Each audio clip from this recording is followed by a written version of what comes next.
Aksi Diego Michel bantu padamkan api rumah warga yang kebakaran.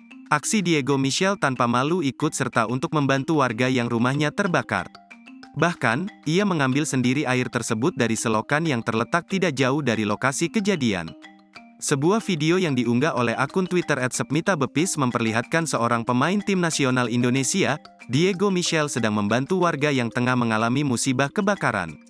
Diego yang sejatinya adalah seorang bintang di lapangan hijau tidak segan-segan bergotong royong dengan warga yang lain untuk memadamkan api yang membakar rumah warga.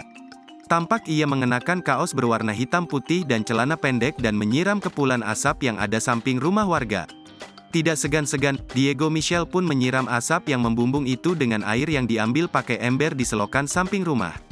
Diego terlihat membawa ember berwarna merah muda dan menyerok air di selokan, kemudian menyiramkan airnya ke kepulan asap di dekatnya.